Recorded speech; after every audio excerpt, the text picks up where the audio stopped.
1960년 1월 26일 서울역.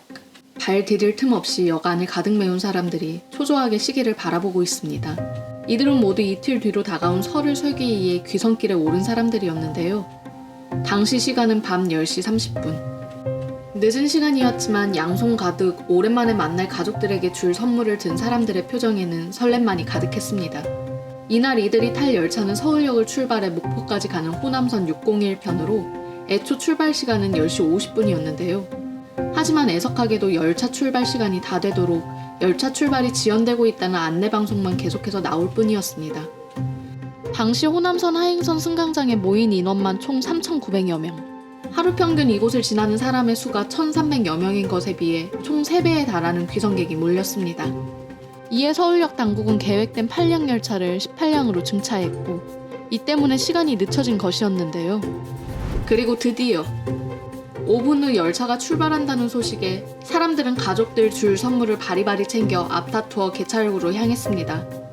당시 승차권에는 좌석 번호가 기재되어 있지 않았기 때문에 먼저 앉은 사람이 임자였고 개찰구에서 표를 확인한 귀성객들은 발걸음을 바삐 움직여 계단으로 내려갔습니다. 그런데 얼마 후 비명소리와 함께 서울역은 아수라장으로 변하고 맙니다. 앞서가던 누군가 계단에서 넘어진 것이었습니다. 하지만 뒤따라 내려오던 사람들은 멈출 수 없었습니다. 넘어진 사람 위로 뒤따라오던 승객들 여럿이 도미노처럼 동시다발적으로 넘어지기 시작했습니다. 지붕도, 조명도 없는 그곳의 상황은 걷잡을 수 없이 커졌고 이에 70여 명의 영무원들과 경찰관 30여 명이 즉시 현장에 투입되어 상황을 정리하려 나섰지만 소용없었습니다. 결국 안타깝게도 귀성객 31명이 압사하고 49명이 부상을 입어 가고 싶던 고향에 영원히 갈 수 없게 됩니다. 남일 같지 않은 상황에 사람들은 마치 자신의 가족에게 벌어진 일인 것처럼 슬퍼했습니다.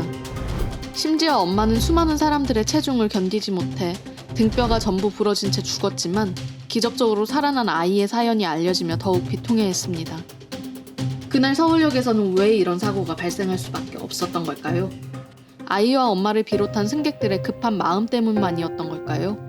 이 서울역 사고의 가장 큰 원인은 수용 인원 초과에 있었습니다. 원래 객차 한 량당 최대 수용 인원은 80명이었습니다. 그러니까 앉은 사람과 선 사람까지 최대 80명이 탈 수 있지만 각 량당 무려 200장, 도합 3,000장의 표를 추가로 발급한 것부터 문제의 시작이었습니다. 게다가 개찰구가 5분 전에 열린 것 또한 사고의 원인으로 지목됩니다. 서울역장은 한꺼번에 개찰을 한 것에 대해 승객들의 편의를 위한 것이라고 말했지만 일반적으로 35분 전 개찰구가 열리는 것에 비해 5분이라는 시간은 너무나 짧은 시간이었습니다. 고향으로 가는 교통편이 지금처럼 많지 않던 시절 그들에게 그 막차는 고향에 갈 수 있는 유일한 방법이었습니다.